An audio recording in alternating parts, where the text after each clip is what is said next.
Hi, I'm Lynn. And I'm Leo. Welcome back to our channel, Yoga with Lynn and Leo.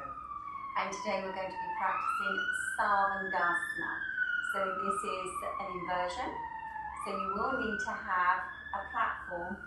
Leo is actually sitting on the platform now. Okay, so we've made the platform out of 4 foam pads. You can see, if I get off it you might be able to see. We've got 4 foam pads and we've got a mat on the top of that, and then we have a 5th foam pad to act as a launch pad. If you don't have foam pads, you can always make up a platform. This is about 2 inches high, so that's about 4 centimetres. You can always make up a platform with blankets, folded blankets or folded towels, something like that. We are also using a yoga belt, which you may or may not need to use. Yes. And a chair. And that's another thing, a chair. You can, yoga props are vastly available everywhere now, but do see your local supplier and hopefully you'll be able to get your kit so that you're being organised for your Savangasana. So we're going to start with the launch pad. Leo's going to sit on the launch pad, and just to get the positioning right, we have to be sure that the shoulders are still on the platform. You'll be able to see here. So when you roll over into your halasana action, into the plow pose, that you don't bounce off the platform. Now this is very important. And for some of you, this may happen to start with. And if that happens, then you just need to go back to some of our beginner sequences and practice every day to get that mobility and length in your hamstrings.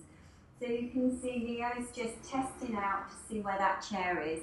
So Leo is going to use the chair to start with. Now this is the best way. If this is the first introduction to Savangasana for you, then having the chair there is sensible. Very, very sensible.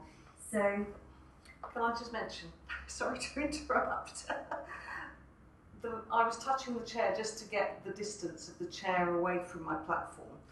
I don't know how, if you find this, but in classes quite often I find that students, if I don't reiterate it, will try and keep their hands on the chair when they come into the pose. Don't hold the legs of the chair, place your hands by your hips. Yes, we know these scenarios. It's a measurement. It's a measurement of the chair, of the distance of the chair you can see here. But don't keep your hands there, because otherwise, of course, we end up with putting the chair on top of us. So when you're here, you're needing to have a little bit of movement so that you can roll over onto the chair. So you might need to just ease yourself forward and back, and then go for it when you're ready. That's it, yes. And then there's a little bit of movement on the platform with the shoulders. You see that Leo's doing this really well. These shoulders need to move back in this way. And of course, if you are a little bit concerned about this, then do get yourself to an Iyengar teacher that is local to you. So when we're in this position, this will help you to build up the strength in your abdomen and in your spine. So see that the hands are working so that the fingers are moving in towards the spine, and that you are lifting those thighs up. It's almost as if you've got a very heavy weight on those thighs and you're pushing that weight all the way up. And to start with, because we're introducing the Savangasana here, to start with, you just take one leg up. So when you're ready, you take one leg up, and be mindful that you're supporting your back and you're grounding down into your base, into the upper arms very strongly.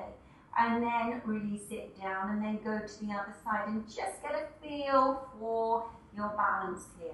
So keep extending, lifting up, reaching through that leg, and seeing that your abdomen is moving towards the spine, and keep lifting the heel, keep lifting the balls of the feet, keep stretching the toes. Nothing changes just because you are in an inversion. And then taking down. And now this time, Leo is going to take one leg up and see if she can take both legs at the same time. So if this is your first attempt, you may find that it's quite challenging to hold yourself in this position upright and straight. Be sure that you're grounding down into the base and you're using your hands to push the skin of the back in an upward direction, and keep those legs absolutely straight and strong. If you find this is too much for you, go back to your Halasana stage. So taking one leg down and then the other.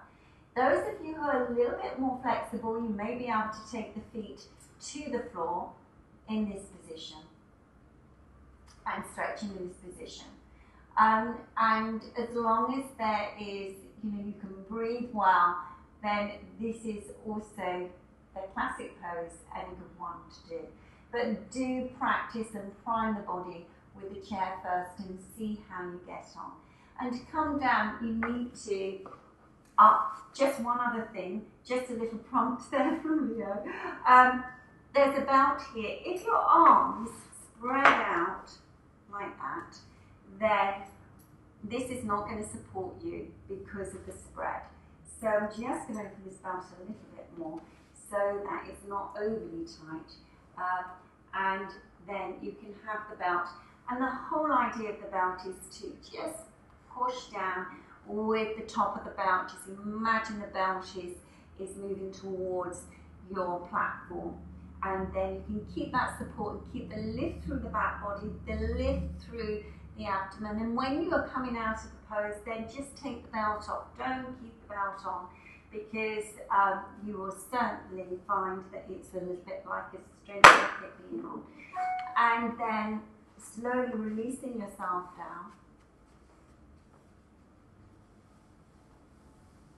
That's it. And just being here for a few moments. You see, for Leo, she's just going to place the support underneath her head so that she's here for a few moments. Of course, when you first start going upside down, when you come out of the action, don't just get straight up. Just wait for a few moments, be on that platform and just observe your breath.